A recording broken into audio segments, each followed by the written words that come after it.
Hello, everybody, and welcome to this week's edition of a Slice of History with the Butterfly Princess. Today, I'm reading you another article from the December 2024 edition of the BBC History magazine.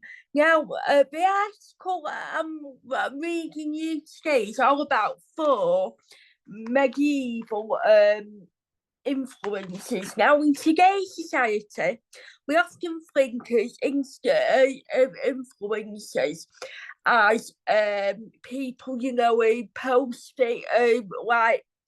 things on post things on YouTube and Instagram and Facebook and stuff.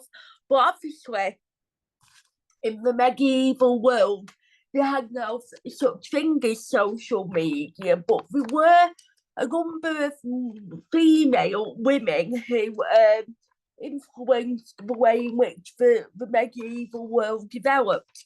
And this article that I'm going to read you today explores the four women in particular who made drastic changes to the medieval world in which they lived in.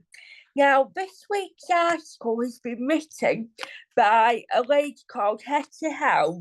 She is an author and she is also a lecturer at the City University of London in English literature with a focus on medieval studies, particularly around gender.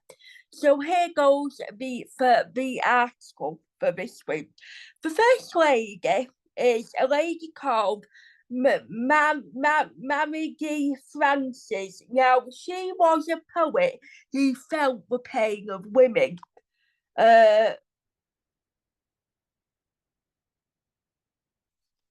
it says, Marie de Francis' writings were fired by a thirst for glory and sympathy for the sufferings of her gender.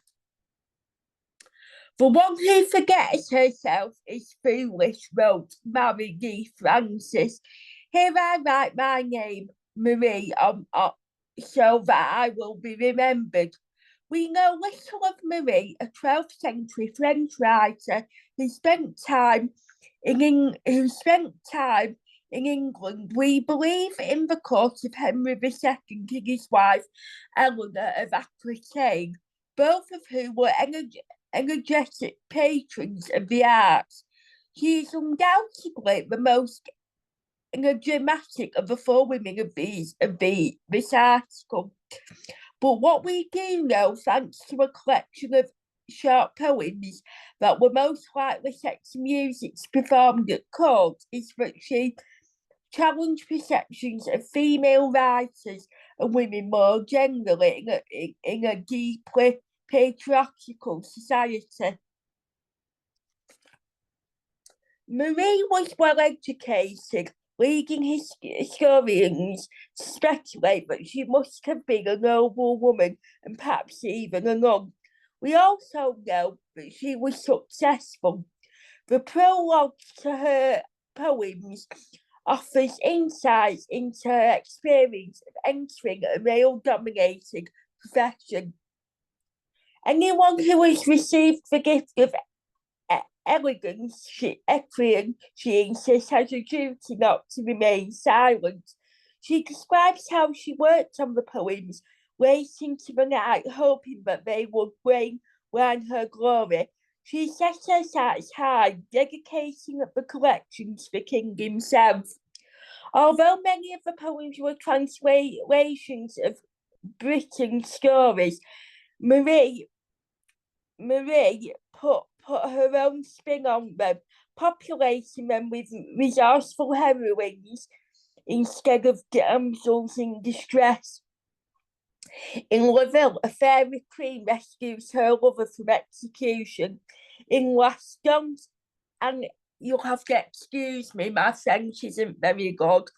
In Las Dons, a young maiden hoping to ensure her lover's success in a trial set up by her father, sends for a magic potion repulsion from her mysterious, powerful aunt. Marie also offers sympathy to women who are trapped in unhappy marriages, forced to look for love elsewhere, or have sex outside of marriage. In Maroon, a noblewoman uses her female network to hide a legitimate child and protect both his reputation and her own. Marie complains that anyone of great renown is bound to become the victim of jealousy, and certainly at least one of her counterparts, Dennis Perrin, was critical of her. Although he tells us that she was much praised, he ultimately dismisses her poems as what want to please ladies rather than serious art. Marie refused to let such talk stop her. We can describe her influence today in modern updates of folk tales and legends, from Angela Carter's The Bloody Chamber to Karen and Jonathan Pickett's gender swap fairy tales. The next lady is Christine de Pizan, the trailblazer who hit back at the haters. Christine de Pizan used her literal brilliance and perilous connections to wage a war on misogyny. Christine de Pizan lived from 1364 to 1430, was the definition of a hustler, one of the most prolific writers of the Middle Age, with a career spanning around 4 decades. Her poems and books are still enjoyed today. Christine grew up in luxury. Her father, astrologist King Charles V of France, moved the family from Venice to France when she was just a little girl. She had a happy childhood and was pleased with the husband her father had chosen for her whom she married when she was just 15. But disaster struck when died of a plague a decade later. Finding herself the sole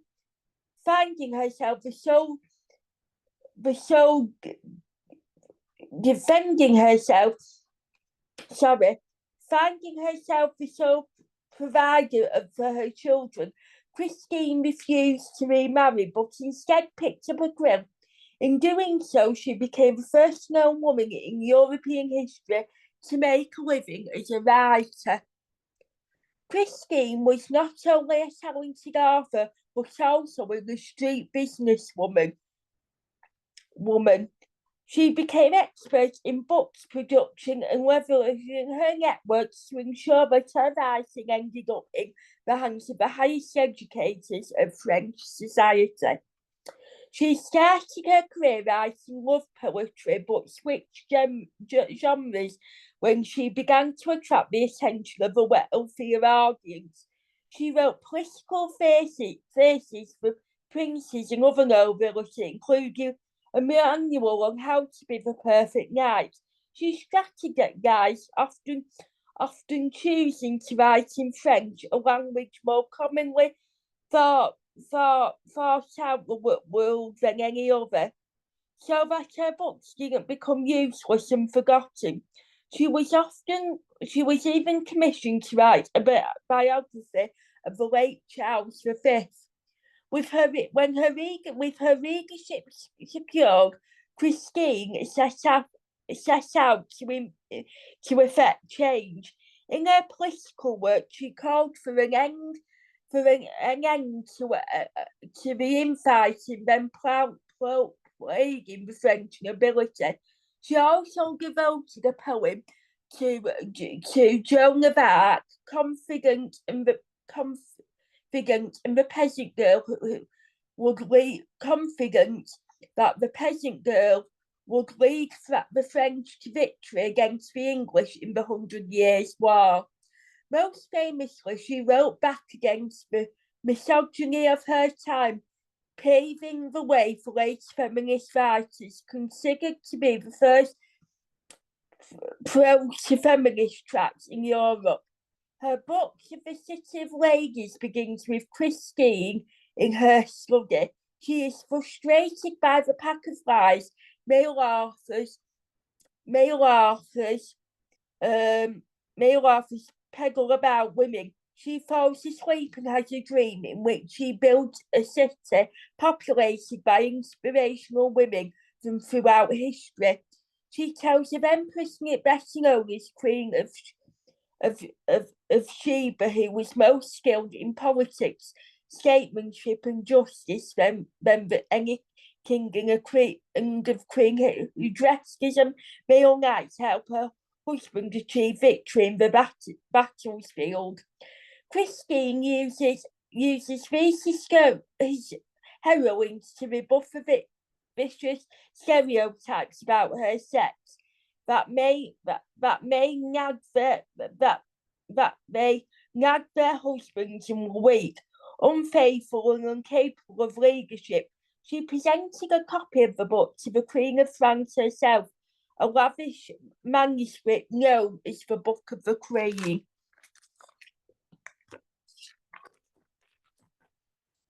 The third lady in the article is Marjorie Kemp. Marjorie Kemp.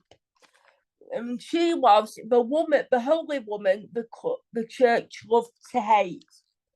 Not even accusations of heresy and threats of death could prevent Marjorie Kemp from spreading God's word.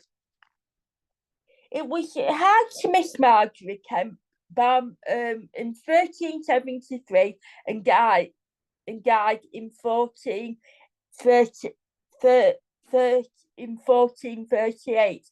Even though she was married and had given birth to at least 14 children, she would often appear dressed all in white, a colour that then reserved for virgins. She was prone to disrupting church services and local events with loud and noisy outbursts of crying, and she rebuked anyone who swore on oath without being earshot. On pilgrimage, her fellow travellers, wary of her holier-than-thou attitude, excelled her to the end of the dinner table and refused to speak to her. Some loved Marjorie, but still more loved to hate her. It wasn't until after she was married that Marjorie decided she wanted to become a holy woman. Her dedicated autobiography, The Book of Marjorie Kemp, tells us that she experienced the first of many visions from God after the traumatic birth of her first child. Some years later, after a couple of failed business attempts in milling and brewing, she converted to the religious life and travelled all around the world, meeting with other holy people and following in the footsteps of saints. She even negotiated a celibate marriage with her husband because she considered herself married to God instead. Because she was just an ordinary woman rather than a nun of some accused her of being a hypocrite and even thought her visions were sent from the devil. However, her book describes the positive influence she had on many others. A sinful woman on the point of death was granted mercy in an afterlife because Marjorie prayed for her soul. Another tormented by visions of devils after the birth of her child, underwent a miraculous recovery when Marjorie paid her a visit. And in 1420, when a fire threatened her hometown, Marjorie's prayers helped to bring about a snowstorm to quench its flames. Because she was an outspoken woman who made her presence known and who refused to enclose herself in a convent or archive, Marjorie often found herself in trouble with the authorities. Christian women in medieval Europe were forbidden from preaching, and Marjorie's readiness to talk about God in public led to serious accusations of heresy. She was honoured to the outskirts of Canterbury by an angry mob who claimed she was handed to the outskirts of Canterbury by an angry mob who claimed that they had a cat full of thorns ready to burn her with, and she was put on trial in front of the Archbishop of York. Marjorie managed to talk her way out of execution, rightly asserting that she had never spoken from any pulpit, but her run-ins with the law remind us that women could find themselves in very real danger if they attracted the wrong attention. And the last and fourth woman now is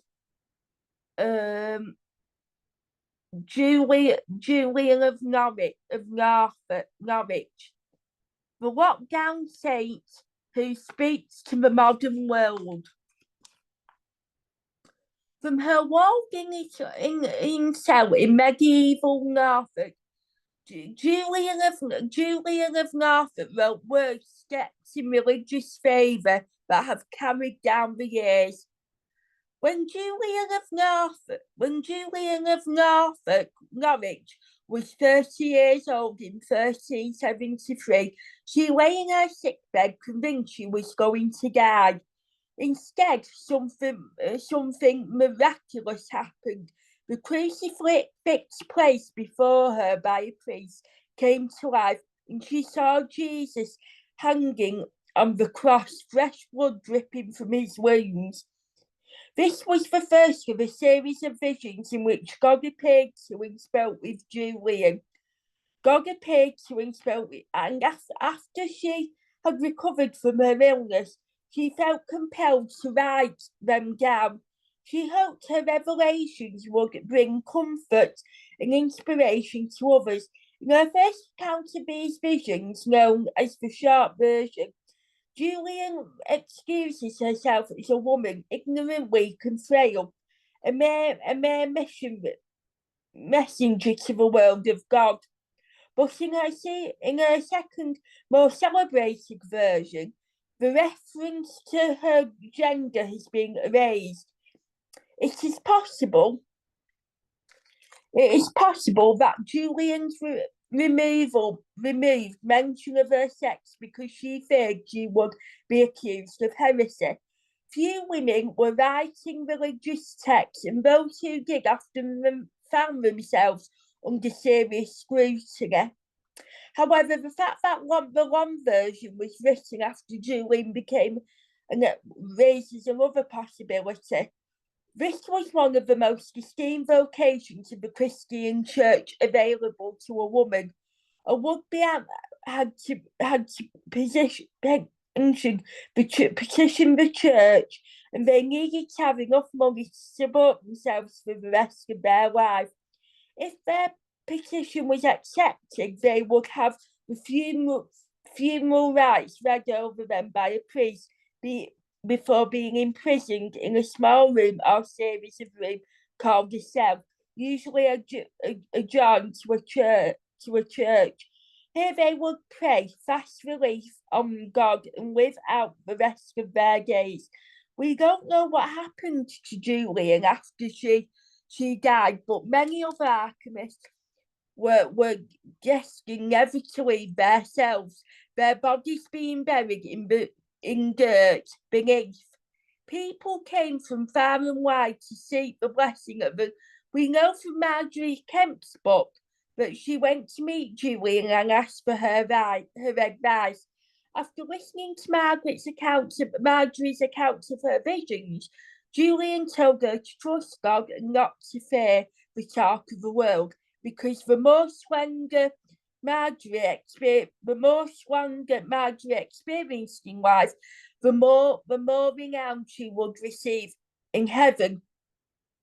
The encounter suggests that Julian was a renowned holy woman. Perhaps her reputation as an artist gave her the confidence to remove some of the